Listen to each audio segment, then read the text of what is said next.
공매도라는 것은 기관 투자자들에게 일방적으로 유리하다고 말하는 것인데요. 이 논리에는 문제가 한 가지 있습니다.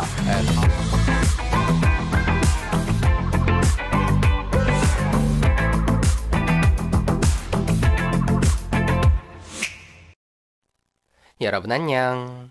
자, 이번 시간에는 공매도를 둘러싼 사람들의 인식과 우리가 공매도를 어떻게 바라봐야 하는가, 이 점에 대해서 생각해보는 시간을 갖도록 하겠습니다.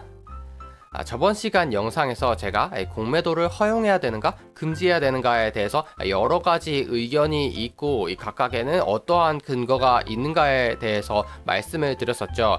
간단하게 요약을 해보자면 공매도를 허용해야 된다고 주장하는 쪽에서는 공매도는 순기능이 있다, 버블을 예방하고 주식시장을 안정화시킨다 라는 측면이 있는 것으로 말씀을 드렸고요. 이에 덧붙여서 이 공매도를 할 때 주식을 빌려주는 사람과 빌리는 사람이 있으면 양자 간에 합의를 해서 공매도를 하겠다는데 굳이 할 이유가 있는가 하는 근거가 있다고 말씀을 드렸습니다. 그러나 공매도를 금지하는 의견 역시도 설득력이 없는 것은 아니라고 말씀을 드렸는데요.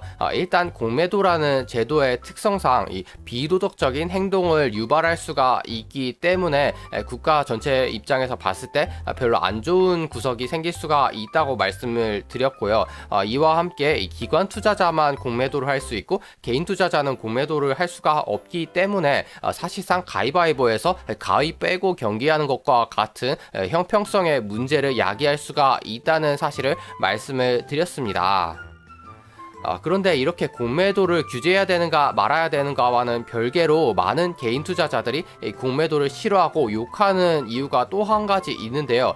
예를 들자면 이 왼쪽 차트와 같이 어떤 회사의 주가가 이유 없이 크게 하락하였다가 다시 복귀했다고 생각을 해봅시다.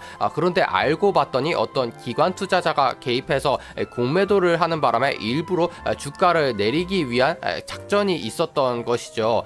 이 때문에 개인 투자자들은 이렇게 주가가 내리는 것을 보면서 이 회사 주식은 미래가 없다고 생각해서 손절하고 나가자는 움직임을 보이게 되고 이 틈을 타서 이 공매도 세력은 싼 값에 주식을 매수해서 갚을 수가 있다.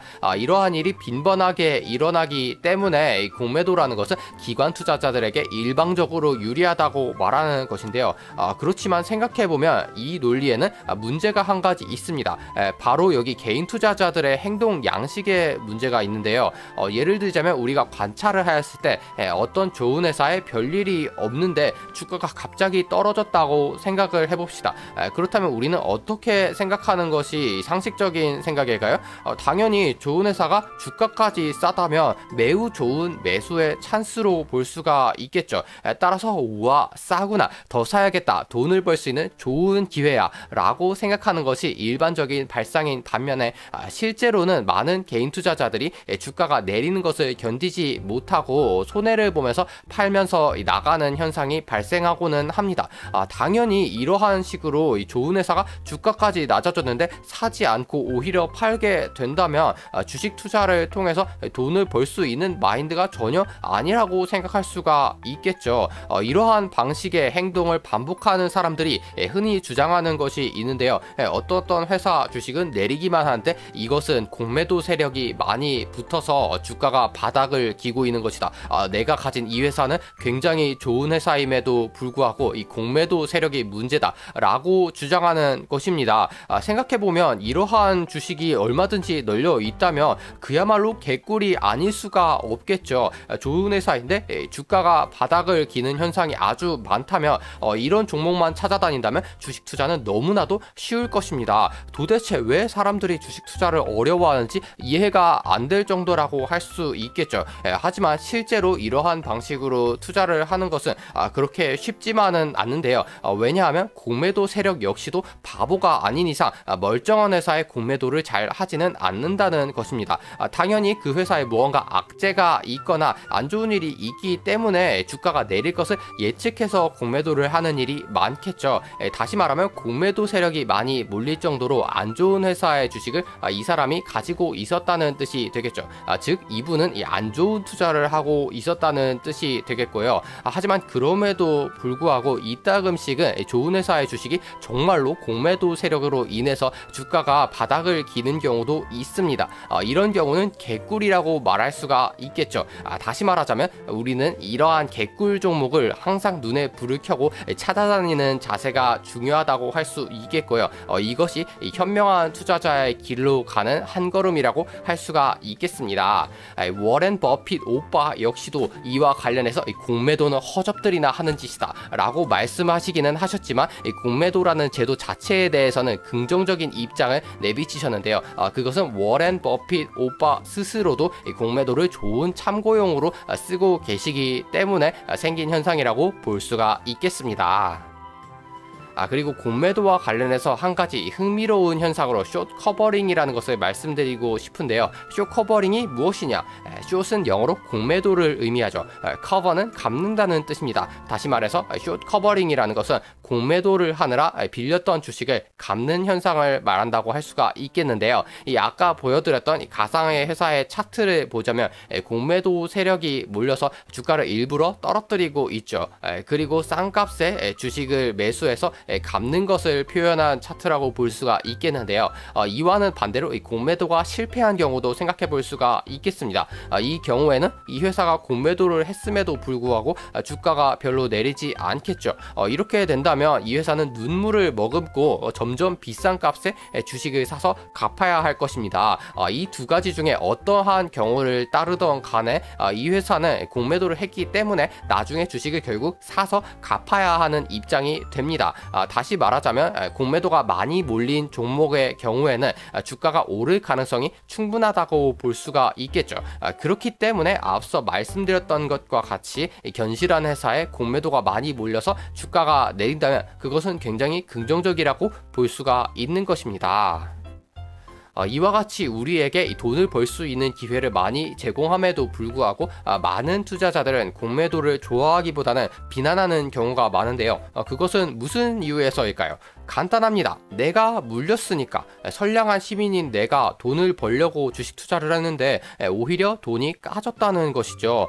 이것은 나의 책임이 아니라 무언가 시스템이 존재해서 이 개인 투자자인 나의 돈을 갉아먹기 위한 상어들이 즐비하게 늘어서 있고 그것이 시스템으로 구현된 것이 공매도라는 음모론의 일종이라고 볼 수가 있겠는데요. 주식 투자를 하지 않는 일반 시민의 경우에는 이러한 음모론이 굉장히 허황되게 들릴 수가 있지만 오랫동안 주식 투자를 하면서 장기간에 걸쳐서 이 돈을 잃어왔던 사람이라면 자연스럽게 이러한 발상이 머릿속에 떠오를 수밖에 없습니다. 인간은 원래 나약한 존재라서 주식 투자의 책임은 오롯이 자신에게 있다는 당연한 명제에도 불구하고 자신의 탓을 하기보다는 시스템 탓으로 돌리는 것이 마음이 편해지기 때문이라고 할 수가 있겠죠. 하지만 당연히 이렇게 자신의 탓을 하지 않고 시스템 탓으로 계속해서 손해의 책임을 돌리게 된다면 점점 좋은 투자를 하기는 어려워질 것입니다. 따라서 성공적인 투자를 하기 위해서는 이러한 마인드는 빨리 버리는 것이 현명하다고 할 수가 있겠죠.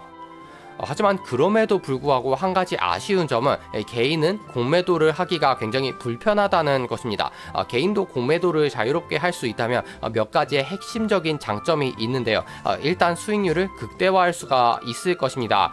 우리는 어떤 회사의 주가가 굉장히 싸고 회사가 좋다고 생각한다면 회사의 주식을 사서 나중에 비싸게 파는 것을 노리게 되죠. 그런데 공매도가 허용이 된다면 반대로 어떤 회사의 주식이 굉장히 주가가 높아져 있는데 반대로 회사 자체는 별로라고 생각을 한다면 주가가 떨어질 것을 예측해서 공매도를 할 수가 있게 될 것입니다. 기존에는 회사의 주식이 정말로 떨어질 것 같다고 확신을 하더라도 이를 이용해서 돈을 벌 수 있는 방법이 없었다는 것을 생각해 본다면 우리는 2배로 수익률을 얻을 수 있는 기회를 얻게 되는 것이죠. 물론 이것은 예측을 잘하고 기존에도 수익을 내던 사람의 입장일 것이고요. 원래부터 예측을 잘 못해서 까지던 사람은 공매도를 허용하게 돼서 이 공매도를 계속해서 하게 된다면 공매도 역시도 예측을 잘못하는 바람에 2배로 까질 가능성이 높다는 문제가 있겠죠. 그리고 롱숏 전략과 같은 매력적인 투자 기법을 사용할 수 있다는 장점이 있는데요. 예를 들자면 삼성전자와 LG전자가 있는데 내 생각에는 LG전자가 적어도 삼성전자보다는 잘 나갈 것 같다 라고 생각이 든다면 삼성전자는 공매도하고 LG전자는 매수하는 포지션을 취할 수가 있는 것이죠. 이 경우에는 전자제품 시장 자체가 침체가 되더라도 LG전자가 삼성전자만큼만 망하지 않는다면 수익을 얻을 수가 있을 것입니다. 물론 반대로 단점은 아무리 이 전자제품 시장이 잘 나가더라도 삼성전자가 더 잘 나간다면 오히려 손해를 보게 된다는 문제가 있겠죠. 그리고 가장 중요한 점으로 공매도를 허용해주게 된다면 앞서 말씀드렸던 것과 같은 이 뜬금 하락이 많아지게 될 것입니다. 이것은 다시 말씀드리지만 개꿀에 해당하기 때문에 투자자의 입장에서 굉장히 반길만한 일이라고 할 수가 있겠죠. 이렇게 된다면 우리가 돈을 벌 기회가 많아질 테니까요. 이와 같이 공매도를 허용해 주었을 때 우리가 누릴 수 있는 장점이 많기 때문에 앞으로는 법이 개정되어서 개인도 공매도를 자유롭게 할 수 있도록 배려를 받을 수 있으면 좋겠다는 생각을 하는 바입니다. 그럼 오늘 영상은 여기까지이고요. 다음에도 유익한 영상으로 만나요. 안녕.